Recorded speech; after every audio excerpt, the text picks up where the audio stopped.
اگر یہ ویڈیو آپ کے سامنے آئی ہے تو یہ آپ کے لیے اللہ تعالیٰ کی طرف سے ایک خاص اشارہ ہے۔ کبھی آپ نے سوچا ہے کہ آخر کیوں کچھ خواہشیں، کچھ خواب، کچھ چیزیں آپ کے دل اور دماغ سے نکلتی ہی نہیں؟ آپ جتنا بھلانے کی کوشش کرتے ہیں وہ بار بار یاد آتی ہیں۔ سنو، یہ کوئی اتفاق نہیں ہے، یہ وہ لمحے ہیں جب اللہ آپ کو خاموشی سے اشارہ دے رہا ہوتا ہے۔ یاد رکھو، قرآن کہتا ہے، اور تم نہیں چاہ سکتے مگر وہی جو اللہ چاہے۔ یہ آیت صرف ایک جملہ نہیں، یہ حقیقت ہے۔ جب اللہ نے آپ کے دل میں کسی چیز کو بسا دیا، وہ نکلنے کا نام نہ لے تو اس کا مطلب ہے کہ اس میں کوئی راز چھپا ہے۔ یقین کرو، اللہ دل کو یوں ہی نہیں ہلکا یا بوجھل کرتا۔ قرآن کہتا ہے، اور ہم نے ان کے دلوں کو مضبوط کر دیا۔ یہ مضبوطی کبھی خواہش کی صورت میں بھی ملتی ہے۔ اللہ چاہتا تو آپ اس چیز کو بھول جاتے، لیکن نہیں، وہ روز آپ کے دل میں اسے تازہ کر دیتا ہے۔ کیوں؟ تاکہ آپ سوچیں، تلاش کریں، اس پر قدم بڑھائیں۔ یاد رکھنا، ہر خواہش حقیقت نہیں بنتی، مگر وہ خواہش جو بار بار دل میں آ کے بیٹھ جائے، وہ اشارہ ہے کہ اللہ آپ کو ہمت دے رہا ہے۔ وہ کہہ رہا ہے، ڈرو مت، آگے بڑھو۔ اکثر ہم سمجھتے ہیں کہ شاید یہ صرف ہماری ضد ہے، لیکن جب ضد برسوں تک ختم نہ ہو تو یہ ضد نہیں رہتی، یہ اللہ کی طرف سے ایک تحفہ بن جاتی ہے۔ سوچو، انسان تو اپنی یادوں پر بھی قابو نہیں رکھ پاتا، لیکن جب کوئی بات برسوں بعد بھی دل میں زندہ رہتی ہے تو یہ معمولی بات نہیں، یہ وہ لمحہ ہے جب اللہ یاد دلاتا ہے کہ تمہاری زندگی میں کچھ چیزیں تمہاری مرضی سے نہیں بلکہ میری مرضی سے جڑی ہیں۔ اللہ دل میں وہی خیال ڈالتا ہے جس میں تمہارے لیے خیر ہوتا ہے۔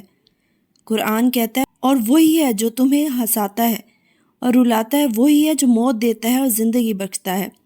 اس کا مطلب ہے کہ احساسات، خواہشیں اور سوچیں بھی اسی کے کنٹرول میں ہیں۔ تو جب وہ کسی خیال کو بار بار زندہ کرتا ہے، اس میں اللہ کی طرف سے زندگی ہے، روشنی ہے۔ یقین کرو، یہ خیال آپ کو ہمت دیتا ہے، بار بار جگاتا ہے، آپ کے اندر ایک عزم پیدا کرتا ہے۔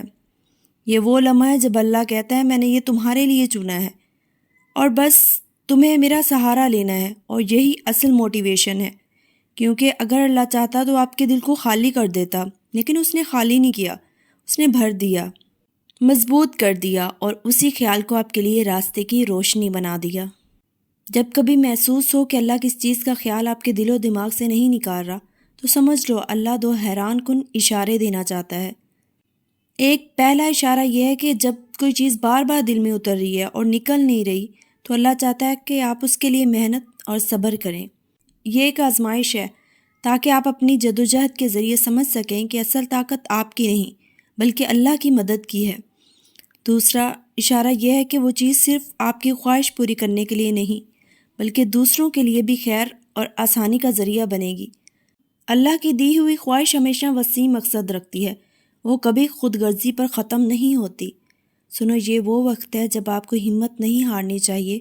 اگر اللہ نے دل میں ایک ضد، ایک خواب زندہ رکھا ہے تو وہ خواب بیکار نہیں جا سکتا، یہ اس کا وعدہ ہے کہ وہ آپ کو ضائع نہیں کرے گا۔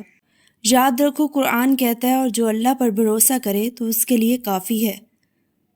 تو بس یقین رکھو، ڈٹ جاؤ اور اس خواب کے پیچھے چلتے رہو۔ ایک دن وہی خواہش جس نے آپ کو راتوں کو جگایا تھا، اللہ کی مدد سے حقیقت میں بدل جائے گی، اور آپ حیران رہ جاؤ گے کہ یہ تو صرف خواب نہیں تھا، یہ تو کل اللہ کا اشارہ اور تحفہ تھا۔ آخر میں یاد رکھو، دل میں رہ جانے والی خواہش کوئی بوجھ نہیں بلکہ اللہ کی طرف سے ایک پیغام ہے۔ اگر وہ نکالنا چاہتا تو لمحے میں نکال دیتا، لیکن جب اس نے باقی رکھا ہے تو اس کا مطلب ہے کہ اس میں تمہارے لیے خیر ہے۔ اپنی محنت اور دعا کو جاری رکھو، اس یقین کے ساتھ جیو کہ اللہ تمہیں کبھی خالی نہیں لوٹائے گا۔ وہی دل میں ڈالنے والا ہے اور وہی پورا کرنے والا ہے۔ تو مطمئن رہو، حوصلہ رکھو، اور یہ جان لو کہ اللہ کا اشارہ آ جائے تو منزل دور نہیں رہتی، انشاءاللہ۔